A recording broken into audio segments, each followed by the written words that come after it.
Bismillahirrahmanirrahim. Assalamualaikum warahmatullahi wabarakatuh. Halo warga Ankim, gimana nih kabarnya? Semoga baik-baik aja ya. Di sini kami akan mengadakan yaitu podcast on untuk melanjutkan materi yang telah disampaikan 2 minggu kemarin. Dan hari ini kami akan menjelaskan tentang gas kromatografi. Sebelum kita mengetahui apa sih pengertian dari gas kromatografi ini, kita harus tahu dulu nih apa itu kromatografi. Jadi, kromatografi merupakan suatu teknik pemisahan komponen berdasarkan interaksi antara fase diam dan fase gerak. Nah, dari kromatografi ini terdapat 3 komponen yang tadi disebutkan dalam pengertiannya, yaitu ada fase diam, ada fase gerak, dan ada fase penunjang. Nah, setelah kita tahu apa pengertian dari kromatografi ini, kita jadi tahu nih menjelaskan apa pengertian dari kromatografi gas. Jadi, kromatografi gas itu merupakan teknik pemisahan yang didasarkan antara dua fase, yaitu fase gerak yang berupa gas dan fase diam.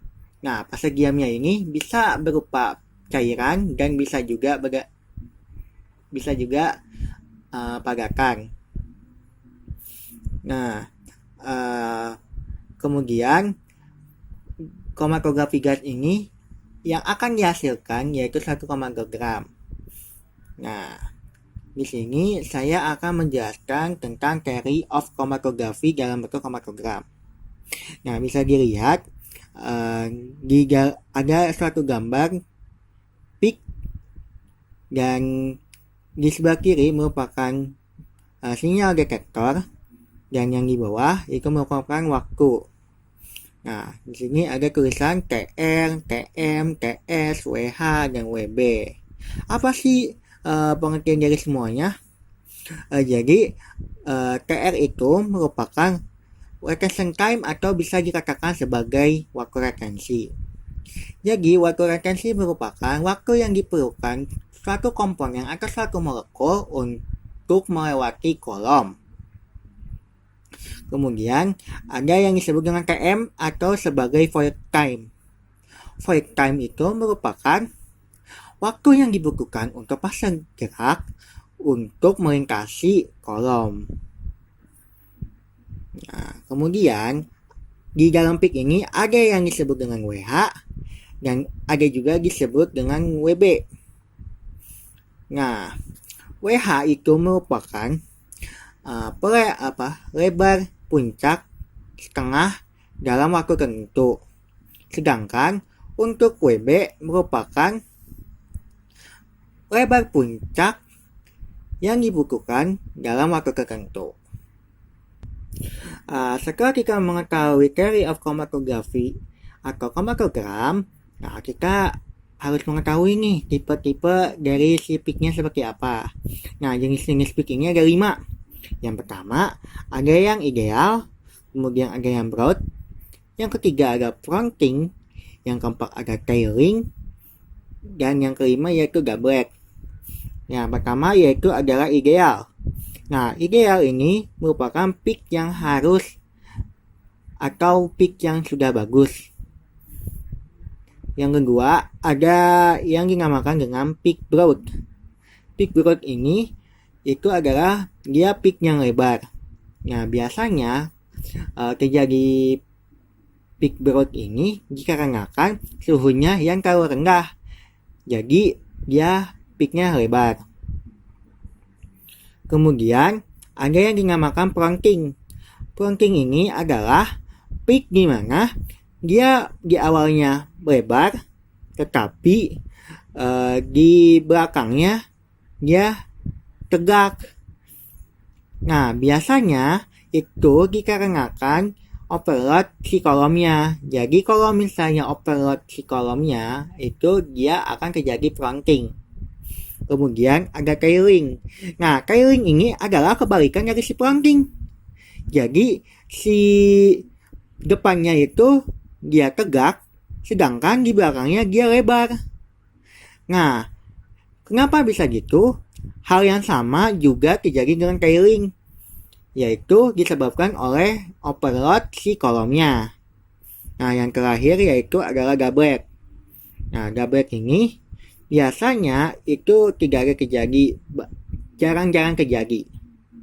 Kemudian setelah kita mengetahui jenis-jenis tipe-tipe dari sipik, nah di situ kita bisa mengetahui cara untuk menghitung sipik tersebut dengan cara yang pertama adalah number of theoretical part atau bisa disebut dengan N, jumlah part dalam si sampelnya. Nah, N ini merupakan membandingkan efisiensi sistem untuk zat larut yang memiliki waktu retensi yang berbeda. Nah, persamaan dari rumus tersebut yaitu N sama dengan 16 dikalikan dengan TR per WB, yaitu waktu retensi dan si lebar puncak yang dikeluargakan. Atau N sama dengan 5,54 dikalikan dengan waktu retensi dibagi dengan setengah lebar puncak yang dikeluargakan. N yang bagus yaitu N yang lebih besar. Kalau misalnya N-nya lebih besar, berarti kromatogramnya akan lebih bagus. Seperti itu. Kemudian ada part Higg or Higg equivalent of theoretical part atau bisa disebut sebagai HETP. Nah, HETP ini merupakan membandingkan efisiensi si kolom dengan panjang kolom yang berbeda.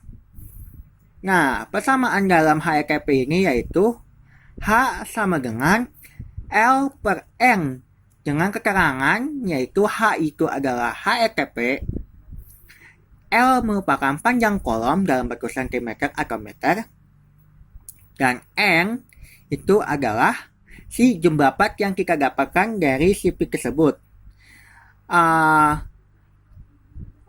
A-nya itu adalah kecil. Nah, kemudian ada yang disebut dengan band spread atau disebut sebagai pelebaran puncak atau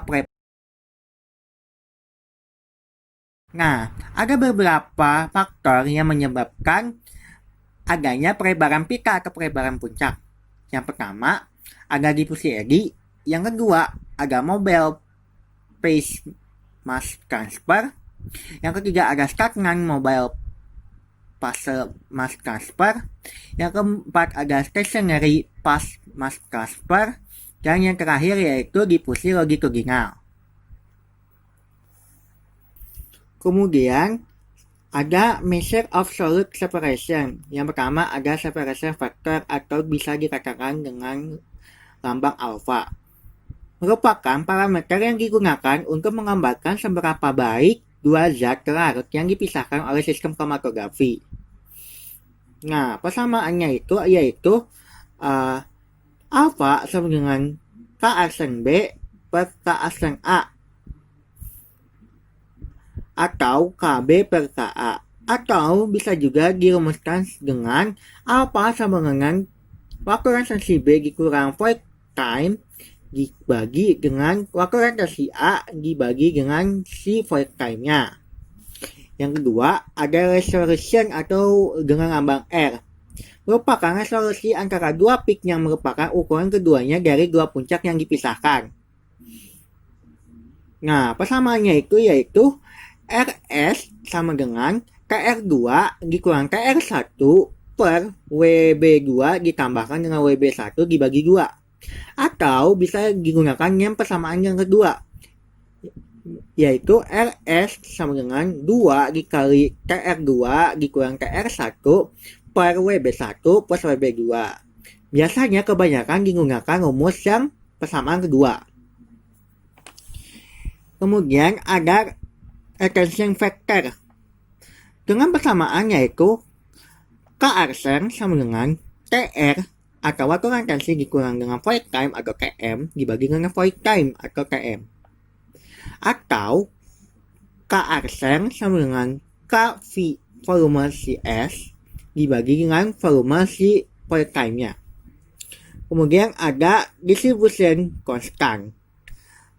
Persamaan dari KR dikali VM per PS atau bisa digunakan K. Selanjutnya, kami akan menjelaskan instrumentasi dari kromatografi gas. Nah, dasarnya instrumentasi dari kromatografi gas ini sendiri hanya 5. Yang pertama, ada carrier gas atau disebut sebagai gas pembawa. Yang kedua, ada injektor atau injektor port. Yang ketiga, ada kolom. Yang keempat, ada detektor. Yang terakhir yaitu recorder atau sebagai tempat keluarnya kromatogram atau menghasilkan kromatogram. Bagian yang pertama yaitu gas pembawa. Gas pembawa ini itu adalah wadah si suatu gas untuk dialirkan ke dalam kromatografi gas. Nah, di sini ada syarat-syarat untuk gas pembawa atau carrier gas. Yang pertama yaitu inert. Yang kedua, mempunyai koefisien difusi yang rendah. Yang ketiga, mempunyai kemurnian yang tinggi yaitu 99,99%. Yang keempat yaitu mudah didapat dan murah. Dan yang terakhir yaitu cocok dengan detektor yang akan digunakan. Nah, biasanya contoh dari gas pembawa ini yaitu ada N2, H2, helium, dan argon.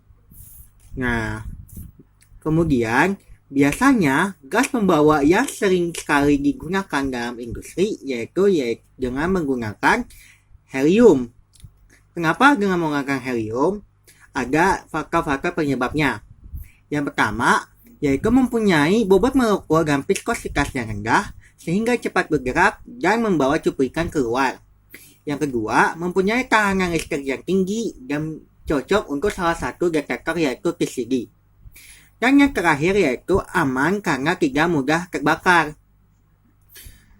Nah, selain itu bisa juga menggunakan hidrogen. Karena gas hidrogen itu lebih bagus dibandingkan dengan helium karena memiliki viskositas yang lebih rendah dibandingkan dengan helium. Akan tetapi gas hidrogen ini mudah terbakar. Jadi alasannya kenapa kita harus menggunakan helium, karena lebih aman dan lebih safety. Yang kedua yaitu injektor atau sebagai injektor port. Nah, injektor port ini berfungsi untuk tempat memasukkannya sampel untuk masuk ke dalam alat. Nah, sampel akan dimasukkan ke dalam kolom dengan cara menginjeksikan dengan melalui tempat injeksi. Kemudian dapat dilakukan dengan pertolongan jarum injeksi atau yang sering disebut dengan gas tight syringe. Perlu kita ketahui bahwa kita tidak boleh menginjeksikan si sampel terlalu banyak karena kromatografi gas ini sangat sensitif. Biasanya jumlah sampel yang akan diinjeksikan pada waktu kita untuk mengadakan analisis itu berkisar antara 0,5 sampai 50 mili untuk sampelnya gas. Sedangkan bisa juga dengan menggunakan sampel cair dengan syarat yaitu 0,2 sampai 20 mikroliter. Kemudian suhu injektor harus cukup panas untuk menguapkan si sampel sedemikian rupa dan lebih cepat sehingga kurvanya itu tidak melebar tapi tidak akan menyebabkan adanya penguraian dalam sampel tersebut dan kromatogramnya. Kemudian bagian yang ketiga yaitu kolom. Nah, kolom merupakan jantungnya dari kromatografi gas. Nah, fungsi dari kolom ini yaitu sebagai tempat pemisahan si sampel untuk menghasilkan kromatogram. Kemudian, jenis-jenis dari kolom ini ada dua. Jenis-jenis kolom ada dua. Yang pertama ada kolom kemasan, yang kedua ada kolom kapiler. Di sini kami memperlihatkan gambar dari kolom kemasan dengan kolom kapiler dengan ukuran partikel yang diperbesar dengan menggunakan mikroskop. Bisa dilihat perbedaan antara kolom kemasan dengan kolom kapiler. Yang pertama, untuk kolom kemasan terdapat pori-pori banyak di sekitar kolom, bulatan-bulatan kolom. Sedangkan untuk kolom kapiler ini tidak terdapat pori-pori seperti kolom kemasan. Perbedaan yang kedua, untuk kolom kemasan dia terdapat pasang penunjangnya, sedangkan untuk kolom kapiler itu tidak ada atau tidak terdapat fase penunjangnya.